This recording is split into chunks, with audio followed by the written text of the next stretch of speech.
Let there be light. This very famous verse, Yehi Or, describes the brightness, the luminosity, the brilliance of God's heavens and the universe, as we have merited to see even more brightly in the days since telescopes have been sent to the far reaches of outer space. It also describes the illumination and the enlightenment that Torah is in the world of potential darkness. And this is why we must seek further to understand the narratives of Genesis as they relate and parallel the story of Exodus. We go from the awesome cosmos at the outset of the story of creation to God's exclaiming, Ki Tov, I see that goodness is stitched into my creation. God fills the world with natural law and phenomena and puts human beings with good and kind hearts to counter the inclinations towards violence, theft, and corruption into the garden. Adam and Eve, they know what's right. Yet we see they breach the contract. They break the law. And they don't yet know fully how to make tshuva. Repentance has not yet set into the world movement back towards all that is righteous and towards God and godliness. And so a generation grows up who does not know exactly how to maintain course. And indeed, Cain rises up against his brother and for seemingly no good reason strikes him down, and murder and violence defines some of the first generation after Eden's dilemma. The problem of murderous violence, the problem of othering one's brother, the dilemma of living together. And so it goes that generation upon generation, one murder leads to more, violence begets violence. Hamas fills the earth, as we read in the story of Noah. And since the world was so filled with violence and hatefulness, despite the possibilities of the world having within it the measures of goodness that God stitched in since the beginning, God instructed Noah, called a tzaddik, the only one in the Torah to have such an appellation, and to build an ark, and to take his family and to take the family of animals and plant life and protect them when God would send a raging flood into the world to level it and to begin again. Fast forward, and the Jewish people, one particular strong family on the earth who had generations upon generations ago left the ark. They were in the gardens of Goshen. And they lived harmoniously with the Egyptians and with all of the species of animals found in Egypt and in the rivers and in the lakes and the canals. And there were plants and there was purpose to life, to make sure those who would be hungry in a time of drought were fed. There was cooperation, and there seemed to be a promising society and civilization growing up. But then an evil Pharaoh arose, who feigned not to know Joseph, who didn't recognize past partnerships, who rose up and othered the Jewish people, who said, I will act upon this evil impulse, denying the kitov of this creation, all that is good, and I will attack this Jewish people, for they will attack us if I do not do it first. And so the Jews are banished from the garden. In this case, tyranny is shown. A tyrant rises, using his self-proclaimed godlike powers.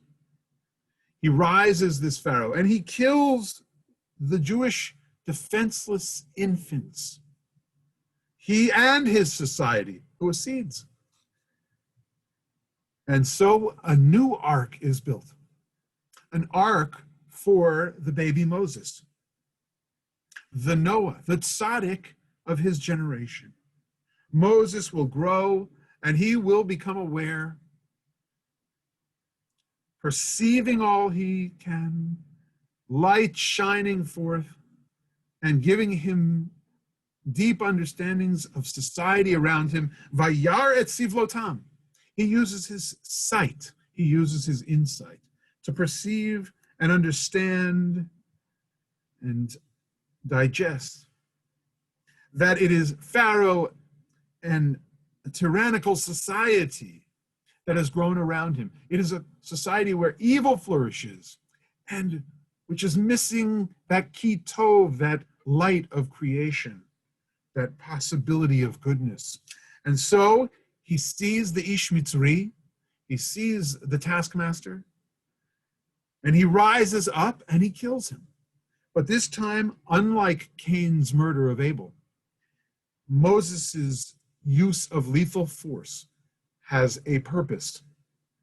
It is to stop the genocidaire in his tracks, stop the cultural vandalism that is going on in Egypt, to stop the death of the Jewish people, to fight for those who have been entirely othered and enslaved. Ultimately, there was a calculated risk with his violence.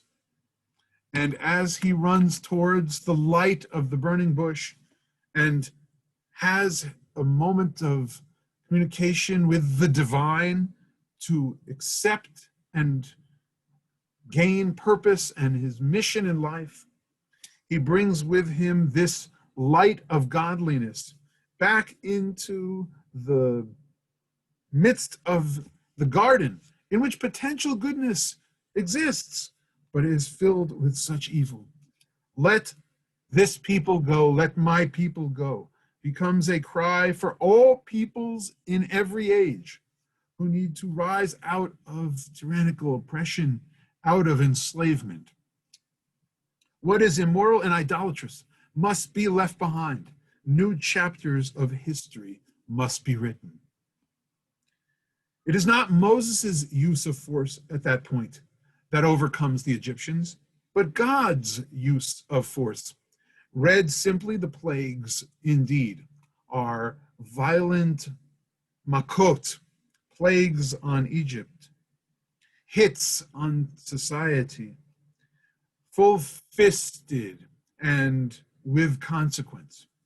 Of course, biblical scholarship from the 18th century forward helps us understand what kind of divine wake-up call was in and among Egypt and Egyptians as these plagues unfolded.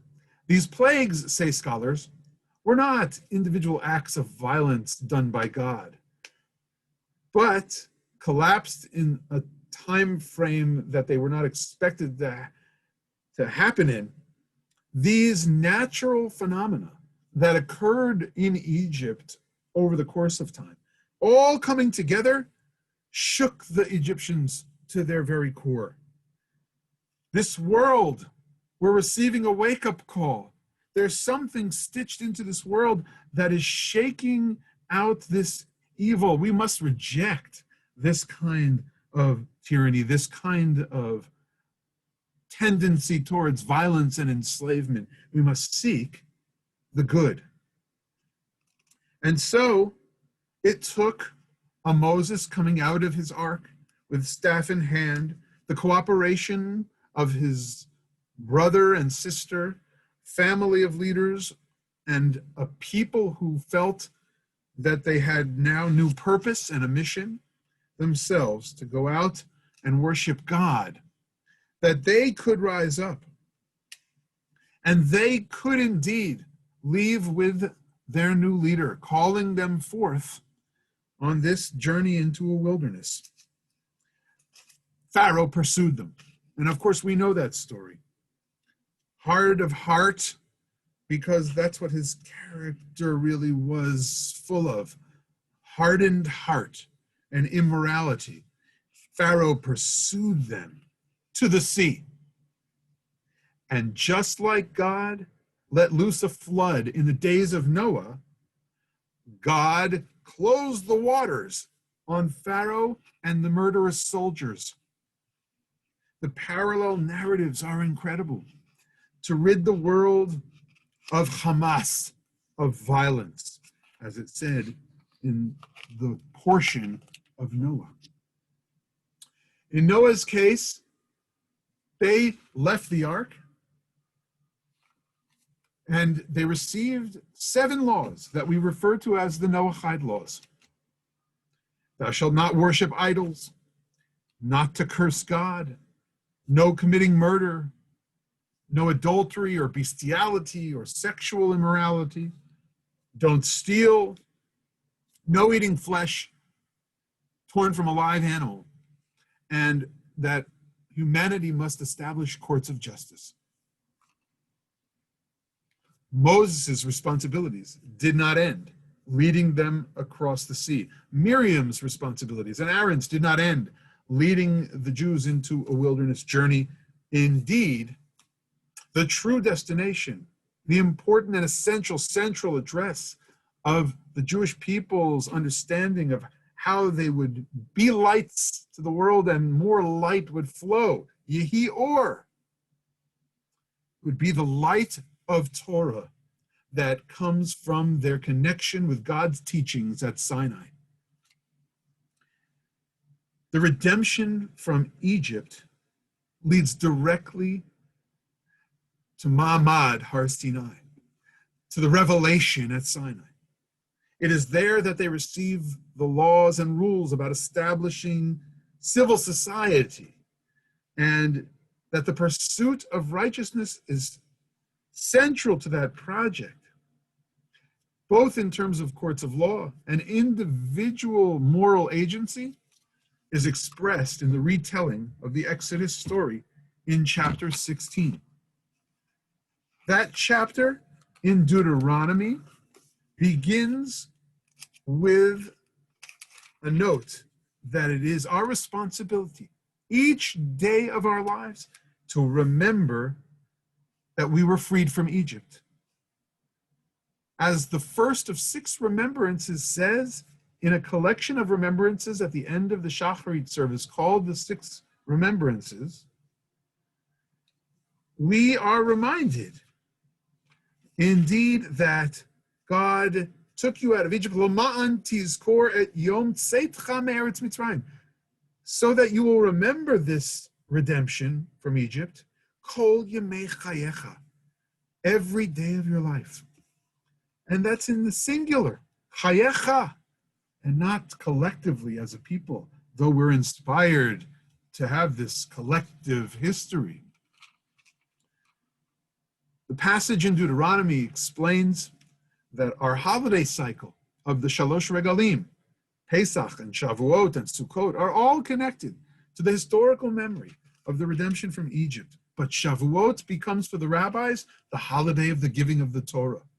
And the end of chapter 16 doesn't stop with just receiving Torah and a reminder to do the mitzvot of celebration, but it reminds us that our celebration is only complete when we reach out and include the stranger among us, the orphan, and the widow. What we usually call prophetic Judaism is indeed stitched into the fiber of Torah in chapter 16 in Deuteronomy. And then the chapter doesn't end before it says, appoint magistrates and officials for your tribes and govern with due justice. Don't judge unfairly. Show no partiality. Work for equality. Be careful. Corruption is easy to fall prey to. Don't accept bribes. Finally, tzedek, tzedek, tirdof. Justice, justice shall you pursue. The Torah is the luminescence, the new North Star for the Jewish people and for the world. As Genesis set out, creation story with so much potential for good, the Exodus builds upon it and brings us the light of Torah so that it could inform our lives in the Promised Land, and the Torah could be a light for the Jewish people, Am Yisrael, v'chol umot ha'olam, and every nation on earth. Shabbat Shalom.